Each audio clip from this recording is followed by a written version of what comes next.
এক ধরনের উত্তেজনা থেকে তুমুল পর্যায়ে গেছে। আপনারা জানেন যে ভারত পাকিস্তানের আজাদ কাশ্মীরে হামলা করেছে, পাকিস্তান পাল্টা জবাব দিয়েছে। এই অবস্থা আসলে যুদ্ধ বলতে আমরা যা বুঝি সেদিকে পৌঁছাচ্ছে কিনা। পাশাপাশি আমরা আলোচনা করব করিডোর বিষয়ে, যেটি নিয়ে বাংলাদেশে এখন সবচেয়ে স্পর্শকাতর বিষয় মানুষের মুখে মুখে। আজকে এই বিষয়ে আলোচনার জন্য আমাদের সঙ্গে যুক্ত রয়েছেন বাংলাদেশ ডিফেন্স জার্নালের সম্পাদক এবং সাবেক সেনা কর্মকর্তা আবু রুশদ। আবু রুশদ, আপনাকে আমন্ত্রণ জানাচ্ছি আমাদের অনুষ্ঠানে। প্রথম প্রশ্ন, ওয়ালাইকুম আসসালাম। নিঃসন্দেহে ভারত পাকিস্তান যে উত্তেজনা, আপনার কি মনে হয় যুদ্ধ শুরু হয়ে গেছে নাকি শুধু একটি মহড়া? ভারত এবং পাকিস্তান এখন যে জায়গাটায় মানে যুদ্ধ করছে, এটাকে আমরা ব্যাটল বলতে পারি, পূর্ণ ওয়ার না। সেটা হচ্ছে লাইন অফ কন্ট্রোলে। আপনার পেহেলগাম আক্রমণ মানে ঘটনাটার পর পাকিস্তান পাল্টা ব্যবস্থা হিসেবে 1972 সালে যে ভারতের সাথে সিমলা চুক্তি হয়েছিল, সেই সিমলা চুক্তিতে আপনার কাশ্মীরের মানে পাকিস্তানের কাশ্মীর এবং ভারতের কাশ্মীর এই সীমানাটাকে আগে লাইন অফ কন্ট্রোল বলা হতো। সেটা ওই 1972 সালে সেটাকে পরিবর্তন করে আন্তর্জাতিক সীমানা হিসাবে স্বীকৃতি দেওয়া হয়। মানে ইন্দিরা গান্ধীর চাপে সেই স্বীকৃতিটা মেনে নেন জুলফিকার আলী ভুট্টো। তা আন্তর্জাতিক এখন সেটা উঠিয়ে দিয়েছে পাকিস্তান, বলেছে যে সেই চুক্তি বাতিল, আবার লাইন অফ কন্ট্রোল মানে বলবৎ। তা লাইন অফ কন্ট্রোলে আসলে এরকম যুদ্ধ করতে পারে, সেটাকে আপনি পূর্ণ যুদ্ধ বলতে পারেন না যতক্ষণ না আন্তর্জাতিক সীমানা একজন আরেকজনের লঙ্ঘন করে। আবার দেখা যায় এটা যদি আপনার আন্তর্জাতিক সীমানায় এখন আসে, যে ওদিকে ব্যস্ত থাকলো, আবার ভারত ধরেন পাঞ্জাব দিয়ে আপনার আক্রমণ করলো বা শিয়ালকোট দিয়ে আক্রমণ করলো, যেটা 1965 সালে হয়েছিল। 1965 সালে যুদ্ধের সময় পাকিস্তান এবং ভারত যখন কাশ্মীর এলাকায় লাইন অফ কন্ট্রোলে যুদ্ধ করছিল পুঞ্চ এলাকায়, তখন ভারতীয়রা 6 সেপ্টেম্বর 1965 এই তারিখে ওয়াগা বর্ডার দিয়ে আক্রমণ করেছিল। তো এখন এরকম ঘটনা ঘটতে পারে, তার কারণ ভারতীয় রাজনীতিবিদরা আসলে জিনিসটাকে বেশি মাত্রায় নাড়াচাড়া করেছেন, জিনিসটা অনেকটা সাম্প্রদায়িক বিষয় হয়ে দাঁড়িয়েছে। এবং এই এলাকায় এরকম পূর্ণ মাত্রায় যুদ্ধ বাধার সম্ভাবনা কতখানি রয়েছে এই পর্যায়ে এসে? থাকতে পারে, এটা অস্বাভাবিক উপায় নাই। তার কারণ হচ্ছে যে এখন পর্যন্ত দেখা যাচ্ছে, এবং 2019 সালে তার আগে কার্গিল যুদ্ধেও যে দেখা গেছে যে ভারতীয় বিমান বাহিনী খুব বাজে পারফরমেন্স দেখিয়েছে। কার্গিল যুদ্ধ ভারতের কয়েকটি যুদ্ধ বিমান পাকিস্তান ফেলে দিয়েছিল। আর 2019 সালের ফেব্রুয়ারিতে তো আপনারা দেখেছেন যে ভারতের উইং কমান্ডার অভিনন্দনকে তারা আটক করতে সমর্থ হয়েছিল। ওনার বিমান ধ্বংস হয়ে যাওয়ার পরে তিনি প্যারাশুট দিয়ে পাকিস্তানের ভূমিতেই নেমেছিলেন। সুতরাং এই ধরনের বিষয়গুলো আসলে ভারতের বিমান বাহিনীর মান মর্যাদার একটা প্রশ্ন রয়ে যায়, এবং ভারতীয় রাজনীতিবিদদেরও একটা মান মর্যাদার প্রশ্ন রয়ে যায়। তারা একটা রেটরিক যেটা তৈরি করে, হুজুগ যেটা তৈরি করে, আপনার সাধারণ মানুষকে ধর্ম দিয়ে মানে আপনার পাগল বানিয়ে ফেলা। আবার পাকিস্তানের যেগুলো মাথা গরম করা জিনিস আছে, সেই জিনিসগুলোকে আমরা উড়িয়ে দিতে পারি না। তাদের দেশেও আপনার যে রাজনৈতিক পরিস্থিতি, সেই জিনিসগুলোকে আমাদেরকে দেখতে হবে। সেই রাজনৈতিক পরিস্থিতি তো আমরা সবাই জানি যে পাকিস্তানে সবসময় সেনাবাহিনী এবং ওদের গোয়েন্দা সংস্থা আইএসআই রাজনীতি থেকে শুরু করে সমাজ সবকিছু নিয়ন্ত্রণ করতে যায়, এবং এই কারণে কখনোই ওদের রাজনৈতিক স্থিতিশীলতা আসে না। অর্থনীতি বারবার মুখ থুবড়ে পড়ে, এরকম ঘটনা তো আমরা অহরহ দেখে আসছি। তো এখন সেই জিনিসগুলোর থেকেও আবার নজর সরানোর একটা ভালো উপায় এসছে আর কি পাকিস্তানের কাছে। তারাও এটাকে কাজে লাগাবে, তারাও এটাকে জজবা দিয়ে মানে আপনার সামনে এগিয়ে নেওয়া যাওয়ার চেষ্টা করবে। তবে আন্তর্জাতিক সীমানা, ইন্টারন্যাশনাল বর্ডার অতিক্রম যদি কেউ করে, তাহলে সেটা তখন কিন্তু সেটা পূর্ণ যুদ্ধের রূপ নেবে।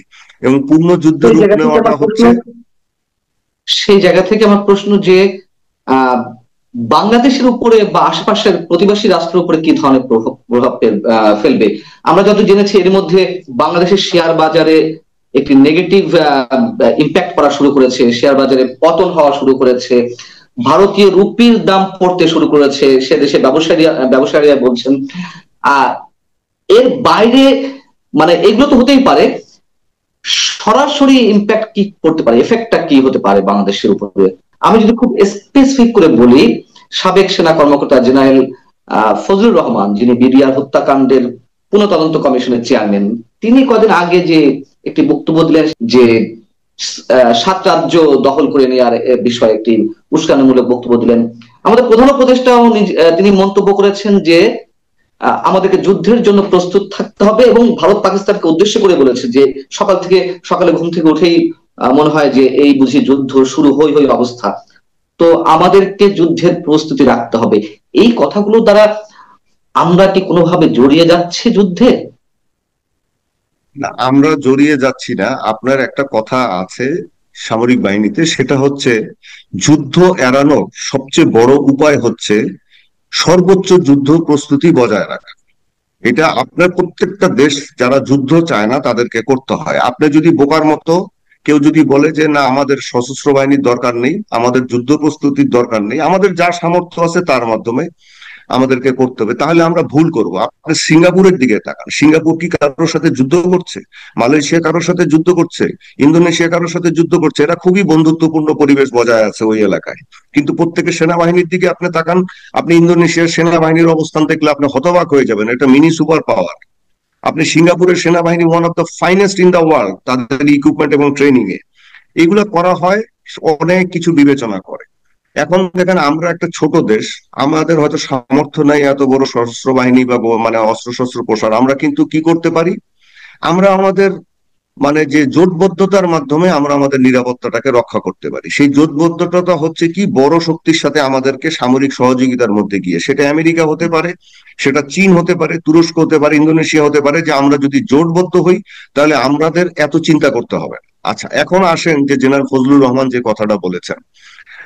জেনারেল ফজলুর রহমান অবশ্যই বাংলাদেশের একজন জাতীয় বীর, এটা অস্বীকার করার উপায় নেই। স্যারকে আমি ব্যক্তিগতভাবে চিনি এবং স্যার যেটা বলেছেন, আমি যদিও স্যারের কথার সাথে ওনার কথার সাথে মানে আপাতত একমত না, কিন্তু আরেক দিকে আমি মানে ওনার কথার সমর্থন না করলেও বলি যে উনি খুব একটা ভুল মানে বলেননি। কারণ উনি যখন এই কথাগুলো বলেছেন তখন ভারতীয় কয়েকজন জেনারেল এবং ভারতীয় আপনার চ্যানেল গুলা, বিভিন্ন টিভি চ্যানেল এবং অন্যান্য ইউটিউব চ্যানেলে যারা প্রভাবশালী আছে, তারা অব্যাহতভাবে অযথাই বাংলাদেশের বিরুদ্ধে বিভিন্ন রকমের কথা বলে আসছিল, যে বাংলাদেশ দখল করব, রংপুরের এলাকা, শিলিগুড়ি করিডোর ওই এলাকা আমরা দখল করে নিয়ে যাব।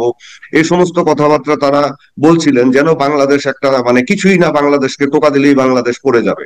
তা তখন সম্ভবত জেনারেল ফজলুর রহমান উনি মানে ক্ষোভের থেকে এই কথাটা কাউন্টার করেছেন। এখন আমাদের এখান থেকে শুধু উনিই করেছেন, আর কেউ করেননি। আর ভারত থেকে কিন্তু অনেকেই করেছে, যদিও এই কথাটা প্রতিবাদ আমরা করছি, কিন্তু প্রতিবাদ করতে গিয়ে কি আমরা উস্কানিতে যেতে পারি? আমরা উস্কানির এটাকে আপনি বলতে পারেন যে টিট ফর ট্যাটের মতো উনি করেছেন। যদিও আমি তো বললাম যে উনি যে সরাসরি বলেছেন যে আমরা উত্তর পূর্ব ভারত দখল করে নিব চীনের সহযোগিতায়, চীনের সাথে মিলে, এইটা একটা রেটরিক, এটা উনি বলেছেন। এখন এই রেটরিক তো ইন্ডিয়া থেকে বেশি হয়। এখন উনি হয়তো কাউন্টার করেছেন, এখন বাকিটা উনি ভালো বলতে পারবেন, বিকজ উনি একজন জেনারেল ছিলেন। আর ডক্টর ইউনূস যেটা বলেছেন যে বাংলাদেশের যুদ্ধ প্রস্তুতি দরকার, এই কথাটা আসলে আমাদেরকে ওইভাবে বিবেচনা করতে হবে যে উনি বিমান বাহিনীর মহড়া দেখতে গিয়ে কথাটা বলেছেন। আমাদের যুদ্ধ প্রস্তুতিটা একটা দেশের সবসময় থাকতে হয়। যুদ্ধ প্রস্তুতি থাকার মানে না যে আমরা আরেকজনের সাথে যুদ্ধ করব। আপনারা আমাদেরকে মনে রাখতে হবে যে বাংলাদেশ কখনো আগ্রাসী শক্তি নয়, কিন্তু কেউ যদি আমাদেরকে আক্রমণ করে তাহলে আমরা কিন্তু ছেড়ে দিব কি, আমরা আমাদের আত্মমর্যাদার জন্য আমরা মরে যাব। আমরা কোন পথে যাওয়ার সম্ভাবনা আমাদের, আপনি যদি আমাদের আমাদের আমাদের এর জন্য ইতিহাস থেকে আমাদেরকে মানে শিক্ষা নিতে হবে। জেনারেল জিয়াউর রহমান যখন এসেছিলেন তখন তিনি এই চীন এবং আমেরিকা এবং একই সাথে মুসলিম বিশ্ব, এই তিনটি শক্তির সাথে জোটবদ্ধতার পূর্ণভাবে উনি কম সময় পেয়েছিলেন, যেতে পারেননি, কিন্তু যে সক্ষতাটা গড়ে তুলেছিলেন সামরিক সক্ষতাটা, তাতে কিন্তু বাংলাদেশের যে ভিত্তিটা উনি দাঁড় করিয়ে দিয়ে গেছিলেন, নিরাপত্তা বা প্রতিরক্ষা ভিত্তিটা। আমরা তখন চীনের সহযোগিতায় সমস্ত ভারী অস্ত্র শস্ত্র পেয়েছি। আবার একই সাথে আমরা অনেকেই হয়তো জানেন না যে মার্কিন যুক্তরাষ্ট্র আমাদেরকে পার্বত্য চট্টগ্রামে যুদ্ধ করার জন্য আমাদেরকে হেলিকপ্টার দিয়েছে, আমাদেরকে আমাদের সেনাবাহিনীর সমস্ত আপনার কমিউনিকেশন ওয়্যারলেস সেট দিয়েছে, আমাদেরকে সফিস্টিকেটেড রাডার দিয়েছে, যেই রাডার এখনো আছে, আমাদেরকে ট্রেইনার যুদ্ধ বিমান আমেরিকা সরবরাহ করেছে, এবং আমেরিকা আমাদেরকে তখন কূটনৈতিক ভাবে যথেষ্ট সহায়তা করেছে। আপনার তারপরে মুসলিম দেশগুলোর অবদানের কথাও ভোলার উপায় নাই। আমাদের সশস্ত্র বাহিনী গঠনের জন্য যে সার্বিক মানে অর্থ ব্যয় হতো তার একটা বড় অংশ আমাদের মুসলিম বিশ্বের এই সৌদি আরব বলেন, কুয়েত বলেন, কাতার বলেন, এরা দিয়েছে।